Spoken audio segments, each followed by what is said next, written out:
नाजरीन, मैं आपका मेज़बान यासिन अंसारी रियासत न्यूज़ चैनल से। तो आज हम बात करेंगे मुल्क की सियासत के हवाले से, ख़ुसूसन PDM की हुकूमत जो चल रही है वो किस तरह चकोले खा रही है और शरीफ बरदरान को किन मुश्किलात का सामना है और उनके घर से बगावत भी शुरू हो चुकी है, वो इंशाल्लाह आपको मैं बताऊँगा। इसके साथ साथ तो मैं बताता चलूँ, जैसे ही पंजाब और खैबर पख्तूनख्वा की असम्बलियाँ तोड़ी गई हैं तो उसके बाद गवर्नमेंट ने हीले बहाने करके ये कोशिश की है कि राह फरार अख्तियार करे इलेक्शन से, इलेक्शन को और लेके जाए और अपनी हुकूमत को इन निगरान सेटअप को कायम दायम रखें, अपने मकासद हासिल कर सकें। लेकिन वो हर तरफ से नाकाम ही नज़र आई है। एक तो उनसे पहला उनका जो प्लान था वो यही था कि इस इलेक्शन को 90 दिन में कराने की बजाय आगे लेके जाएं। कुछ तरह के तावीलें बता रहे थे, कानून बता रहे थे कि हमारे पास कोई ऐसा अख्तियार है इलेक्शन कमीशन के पास कि वो इलेक्शन को आगे लेके जा सकते हैं, उसको लंगर ऑन कर सकते हैं जितना मर्जी। और फिर दूसरी बात, ख़ुसूसन मैं पंजाब की बात करूँगा क्योंकि पंजाब सबसे बड़ा सूबा है। पंजाब में जो निगरान वज़ीर आला लगाए गए हैं उन्होंने तो तबादलों के रिकॉर्ड तोड़ दिए हैं। तो एक अंदाजे के मुताबिक कि साबिक वज़ीर आला जो उस्मान बुज़दार थे पंजाब के, उन्होंने जितने 4 सालों में तबादले किए, इन्होंने चंद दिनों में उससे ज़्यादा तबादले कर दिए। अभी भी ये सिलसिला जारी है।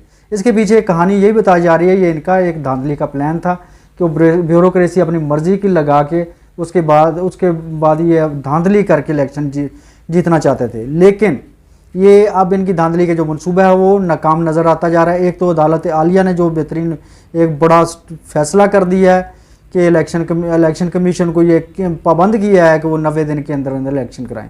तो एक तो इनके लिए ये परेशानी शुरू हो चुकी है। तो क्योंकि पंजाब में नून लीग की हुकूमत है, नून लीग के लिए परेशानियों में इजाफा होता जा रहा है। तो आपको बताता चलूँ कि एक तो नून लीग ने खासकर PDM तो खैर अपनी जगह पे मेन किरदार नून लीग का ही बताया जा रहा है। जो PTI के रहनुमाओं को गिरफ्तारियों का सिलसिला शुरू है। एक की ज़मानत होती है तो दूसरों को गिरफ्तार कर लिया जाए, दूसरे की ज़मानत होती है तो उसके खिलाफ अगला मुकदमा कभी सिंध में, कभी KP में, कभी पंजाब में, कभी कहीं इस तरह मुख्तलिफ मुकदमात, कभी मरी में मुकदमात का सिलसिला जारी है। उनकी गिरफ्तारियाँ की जा रही हैं और उनको इस तरह से अदालतों में पेश किया जा रहा है जिस तरह बहुत बड़े ये दहशत गर्द हों।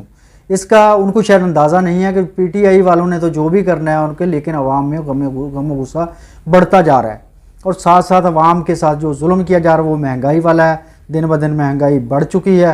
हालात ये हो गए हैं कि अच्छे खासे लोग, जो सफ़ेद तबका था वो बेचारे सड़कों पे आ गए हैं। रात को देखते हैं शर्म आती है, बल्कि तकलीफ भी होती है कि बड़े अच्छे ख़ानदान, अच्छी फैमिलीज़ के लोग बेचारे अपनी फैमिलीज़ को लेकर सड़कों पे बैठे होते हैं। तो ये बड़ी शर्म की बात है हमारे लिए, हमारे मुआशरे के लिए और हमारी हुकूमत के लिए। और साथ साथ ये जिस तरह महंगाई के साथ साथ ये अभी कल परसों ये फैसला हुआ है, अभी इसहाक डार साहब ने कहा है कि 170 अरब का मज़ीद टैक्सेस लगाए जा रहे हैं और एक ज़िमनी बजट ला रहे हैं जिसमें पेट्रोलियम मसनूआत पर भी मज़ीद टैक्सेस लगा के लेवी टैक्स, पहले वो 40 रुपये लेवी टैक्स ले रहे हैं तो 40 रुपये फ़ी लीटर के हिसाब से, अभी वो कहते हैं कि 50 रुपये फ़ी लीटर लेवी टैक्स लेके 10 रुपये और बढ़ाए जा रहे हैं। तो इस तरह एक तो आवाम के साथ ये जुल्म ज़्यादती का सिलसिला मुसलसल जारी है। और साथ साथ ये तो हालत ये है जैसे पंजाबी में कहते हैं ना कि मार दे भी नहीं थे रोन भी नहीं देंदे। ये वो हालात है कि अवाम को मार भी रहे हैं, अवाम के साथ जुल्म भी कर रहे हैं, टैक्सेस भी लगा रहे हैं और अवाम की जान भी नहीं छोड़ रहे, हुकूमत भी करते जा रहे हैं और इसको दुरानियों को बढ़ाने की कोशिश की जा रही हैं। तो ये एक तो जिस तरह ये तबादलों का जकड़ चला है, ये तबादले किए जा रहे हैं, ये इनका मनसूबा जो था धांधली करने का वो नाकाम हो चुका है। और दूसरी बात, अगर ये करेंगे भी सही, अब हालात यहाँ तक पहुँच गए हैं कि PTI वाले तो अपनी जगह पे, नौजवान की आदत अपनी जगह पे, अब नून लीग वाले भी इनको गालियां दे रहे हैं, इनको गम गुस्से का इजहार कर रहे हैं। अब इलेक्शन में देखना जितनी मर्जी ये धांधली कर लें, लेकिन अवाम का जो गम गुस्सा है जो वोटों के ज़रिए उन्होंने निकालना है, शायद इनको अंदाज़ा भी नहीं, इनकी अक्ल मारी जाएगी कि ये हमारे साथ हुआ क्या है। और दूसरी बात, इनको जो दूसरा नुकसान हो रहा है वो ये है, शाहिद खाकान अब्बासी साहब और दूसरे उनके साथी, उन्होंने बड़ा वाज़ेह और साफ साफ कह दिया कि हम मरीम नवाज़ के नीचे काम नहीं करेंगे।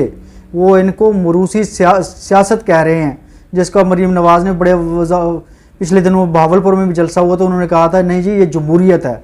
तो वो कहते हैं ये कैसी जमहूरियत है, कोई एक ख़ानदानी के इक़्तिदार में रहे, ये बादशाहत है, ये जमहूरियत नहीं है। शाहिद खाकान अब्बासी साहब बिल्कुल इनसे अलहदा हो चुके हैं और अपनी वो मनसूबाबंदी उन्होंने शुरू कर दिया और मज़ीद अपना वो काम जारी रखे हुए हैं। ये इनको बहुत बड़ा एक धचका है, ख़ासकर मुस्लिम लीग नून वालों को। और दूसरा, इसके साथ साथ जो पिछले दिनों 2-3 दिन पहले क्या इनके घर से ये एक बगावत की जो आवाज़ उठी है, वो इनके अपने ही कैप्टन सफदर साहब, उन्होंने जो एक निजी टीवी चैनल को इंटरव्यू दिया है, उन्होंने बड़े बड़े इंकशाफात कर दिए हैं और उन्होंने बड़ा वाज़े कहा है। मरीम नवाज़ साहबा के बारे में भी कहा है कि मरीम नवाज़ कभी भी उनका ख्वाब ये पूरा नहीं होगा कि वो वज़ीर आज़म पाकिस्तान बन जाएं। दूसरी बात, उन्होंने जो मुस्लिम लीग नून वाला एक जो लोग लंदन में मियां नवाज शरीफ साहब को बार बार मिलते थे, बार बार उनके पास जाते थे और उनको मुख्तलिफ तजावीज़ देते थे, हम ये कर लेंगे, पाकिस्तान में यूँ कर देंगे, वो कर देंगे, हम अदम एतमाद को जो एतमाद का वोट है परवेज़ लाई का उसको नाकाम कर देंगे हम। तो वो सारे के सारे उनके वहाँ जो बातें करते थे वो सारी नाकाम हो गई हैं और उन्होंने इनको एक झूठ और फराडियों का टोला करार दिया जो उनके पास जाते थे। और साथ साथ उन्होंने ये जो पीटीआई को छोड़कर लोग गए हैं, राजा रियाज और दूसरे साथी जो जितने भी लोग हैं 15-20 लोग हैं जिनको पीटीआई वाले भी लोटे कहते हैं और आवाम भी यही कह रही है, तो उन लोटों के हवाले से भी उन्होंने कहा है कि उन्होंने ये बहुत गलत किया है। ये जिसके साथ बंदा खड़ा हो, जिसके टिकट से वो लड़े, उनको उनके साथ ही खड़ा होना चाहिए था। उन्होंने ये कहा है कि इन लोगों को इमरान खान के साथ खड़ा होना चाहिए था बजाय इसके कि वो इनके शरीफ बरदरान या पीडीएम के साथ खड़े होते। तो इस तरह उन्होंने वोट को इज़्ज़त दो के हवाले से भी कहा है कि ये उन्होंने इस बयानियों को दफन कर दिया है, उन्होंने वोट की बेतौकीरी वोटर की बेतौकीरी की है। तो इस तरह और भी उन्होंने काफ़ी बातें की हैं। तो उन्होंने यही कहा है कि मियां नवाज शरीफ साहब जो हैं वो अगर वो होते या उनको सही गाइड किया जाता तो ये ज़रूर कामयाब हो जाते, तो लेकिन उनको गाइड ही नहीं किया जाता, उन्होंने मिस गाइड करके अपने टिकटों के लिए कोशिश करते हैं कि हम टिकटें ले लें। ये टिकटों के पीछे इनके साथ बैठे हुए हैं। शायद अगर इनको टिकटें ना मिली, अभी इलेक्शन का वो शेड्यूल का ऐलान होने वाला है 1-2 दिन में, जैसे ही ऐलान होता है तो टिकटों की तकसीम का सिलसिला शुरू होता है, तो देखना कि पीडीएम वाले या ख़ासकर नून लीग वाले इनके कितना इनके साथ देते हैं। अच्छा, अगली बात जो है मियां शहबाज शरीफ साहब के हवाले से। मियां शहबाज शरीफ जब वज़ीर आला पंजाब थे तो इनका बड़ा एक नाम था और बड़ा आवाम के अंदर एक इमेज था कि बेहतरीन एडमिनिस्ट्रेटर हैं और पूरे पंजाब को बेहतरीन तरीके से लेके चल रहे हैं। वो रात को भी छापे मार रहे हैं, दिन को भी, बारिशों में, सैलाब में, हर जगह पे वो घुस जाते हैं दिन रात, ना दिन देखते हैं ना रात देखते हैं, 18-18 घंटे ड्यूटी करते हैं। लेकिन जब वो वज़ीर आज़म बने हैं तो सारा कुछ ही एक्सपोज हो गया है कि वो नाकाम तरीन एडमिनिस्ट्रेटर साबित हुए हैं, पूरे मुल्क का बेड़ा गर्क कर दिया है और साथ साथ उनकी एडमिनिस्ट्रेशन, उनकी बाकी मामला जो हैं वो सारे इसी तरह से एक्सपोज हो चुके हैं। इनकी जगह अगर मियां नवाज शरीफ होते, करप्शन के इल्ज़ामात अपनी जगह पे वो होंगे, वो अदालतें जाने, नैब जाने, दूसरे मामला जाने, लेकिन वो अगर पाकिस्तान में मियां नवाज शरीफ होते तो शायद हालात को कंट्रोल कर लेते। किसी न किसी हद तक ये हालात ना बनते जिस तरह आवाम अब खुदकुशियाँ करने पर पहुँच चुकी है। डॉलर की कीमत बढ़ती जा रही है, महंगाई ज़ोरों पर है, आवाम परेशान है। तो इस हवाले से दूसरी बात, वो आखिरी बात जो है वो ये है कि अभी तो टिकटों का जैसे ही सिलसिला शुरू होता है ना, इनका शराजा देखने कैसे बिखरता है। ये पीडीएम का शराजा बिखरना है। अभी तो ये इकट्ठे हैं, अभी तो कोई कुछ हुआ नहीं, अभी पंजाब में टिकटें तकसीम होनी है तो हर किसी ने, हर पार्टी ने, जितने 14 पार्टियों का ये एक मजमुआ बना हुआ है, ये एक पीडीएम 13-14 पार्टियों की है, तमाम कैदी ने, तमाम पार्टियों ने अपना हिस्सा मांगना है। हिस्सों पे इनकी लड़ाई होनी है तो फिर इसके बाद इन्होंने अलग-अलग हो जाना है एक दूसरे के।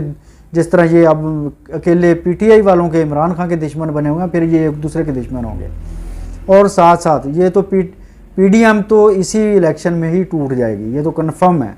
और साथ साथ नून लीग के भी बड़े लोग जो हैं जिनको टिकट नहीं मिलना, उन्होंने इनका साथ छोड़ देना है सिर्फ़ और सिर्फ इसी वजह से। खड़े अवाम का मुकाबला नहीं कर सकते, पता है उनको कि अवाम का मुकाबला करना नामुमकिन हो चुका है। अवाम के जज्बात बहुत ज़्यादा हैं, अवाम बहुत गम गुस्से में है। अब जितनी मर्ज़ी उनको बातें सुना लें, जितनी मर्ज़ी कहानियाँ सुना दें, जितना मर्ज़ी इमरान खान के पीटीआई वालों के ख़िलाफ़ बता दें कि उन्होंने ये उनका किया कराया है, ये हमारा इसमें कोई कसूर नहीं है, ये है वो है, लेकिन अवाम ये बात सुनने के लिए तैयार नहीं है जिस नहज पर अवाम को पहुँचा दिया गया है। तो नाजरीन, आप मेरी अगली वीडियो का इंतज़ार करें। इंशाल्लाह हालात हाज़रा के हवाले से आपको हम आगाह करते रहेंगे। अभी जिन दोस्तों ने मेरा चैनल सब्सक्राइब नहीं किया, अभी से सब्सक्राइब कर लें। इंशाल्लाह आपको सियासत, आपको सेहत, एग्रीकल्चर, एजुकेशन, इसके अलावा दीन के प्रोग्राम और इस्लाही मोटिवेशनल प्रोग्राम्स भी आपको मिलेंगे। इंशाल्लाह हर प्रोग्राम आपकी तवक्कुआत से के मुताबिक होगा। तो अब तक के लिए, आइंदा के लिए मुझे इजाज़त दीजिए। अल्लाह हाफ़िज़।